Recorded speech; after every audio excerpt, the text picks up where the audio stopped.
wholesome for the kids. All right. So my story that is in Strongly Worded Women is called Skin Deep, and I'm just going to take it from the top. Her name had been Shelley for as long as she could remember, but then again, she had been his for as long as she could remember. Her previous life was not important, nor was the name she used to go by. She was Shelley, and she was his. That was all she needed to know. That was all she had ever known. When he first came to own her, he took her to a tattoo parlor and told her to agree to whatever it was that he said. She only nodded. Following orders was not new to her. Pain was not new to her. He spoke with the tattoo artist, a friend of his, she guessed, judging by the lack of questions that the man seemed to have concerning the art and its canvas, and beckoned her over. The man asked her if she knew what the tattoo process was, and if she was ready to begin. Again, Shelley only nodded. Pain was not new to her. The man who owned her watched as she calmly removed her shirt and bra and laid herself face down on the artist's table. Her russet hair tumbled onto the pillow. The whir of the needle started, loud and low and constant, and she took a deep breath and closed her mind to it.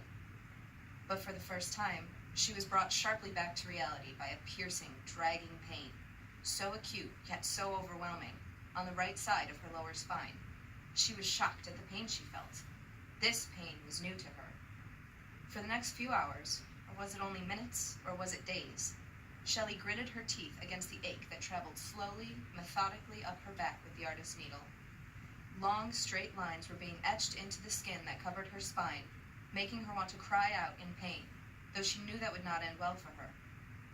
She did not yet know the man who owned her, but from what she had seen of him so far, she knew that he was not a man to cross, and he was not a man to forgive. When the needle reached the back of her neck, Shelley had to bite her tongue to keep herself quiet. She tasted the preface to blood in her mouth, and her saliva turned hot and sour. Pain blossomed from the trails that the artist's tool left in her skin, and she took the time to wonder how long it would take for her back to heal. She didn't even want to know what it looked like, and as long as she never turned her back to a mirror, she wouldn't have to. She tried not to concentrate on the curves and lines being torn into her unblemished skin. Instead, she concentrated on her new name, Shelley. It appeared in writing in her mind, and she hated it. It looked stupid to her and sounded childish. What kind of man was this, anyway, to own her and mark her and call her by a name that belongs to a young girl? Shelley. Her mind was brought sharply back to the pain in her body, the whir in her ear, the taste in her mouth. Shelley. Finally, blessedly, the whirring stopped. The artist put down his tools and rubbed a joltingly cold gel on the newly stained skin of her back. She winced with a passionate mix of joy and pain. Joy from the reprieve of the artist's needle, which had dug so mercilessly into her skin, and from the healing qualities that she could feel as the aloe seeped into her pores. Pain from the harsh mixture of her open wounds and shock of the cold ointment against her feverish skin.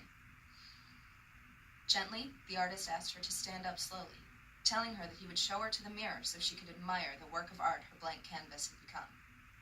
She barely heard the pride in his voice that came from creating a masterpiece. With pleading eyes, she looked at the man who had brought her here.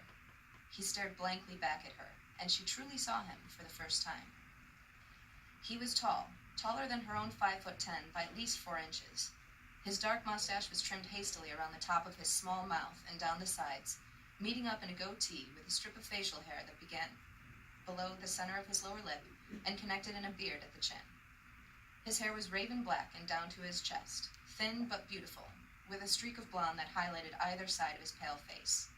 His eyes were a deep brown, chilling and exciting all at once, lower lids lined with a dark smudge. His nose was straight, a complement to his pronounced cheekbones and thick eyebrows. "Get dressed," he told her, his low voice reeking of an unfamiliar accent that sent chills down her newly inked spine. "We don't have time for this." He turned to the artist, handed him some money, quite a lot of it from what she could see, and turned back to Shelley, who had forsaken her bra and tight blouse in favor of a loose t-shirt the artist had given her. "We're leaving." She followed him out of the small tattoo parlor, reading the instructions the artist had handed her on the way out. Do not pick at the tattoo. Do not scratch or rub the tattoo. Pat the tattoo dry after bathing. Apply ointment daily for 7 days. Her bewildered mind struggled to process all of this, while simultaneously wondering how on earth she would be able to reach the middle of her back in order to apply the ointment. This was all so new to her.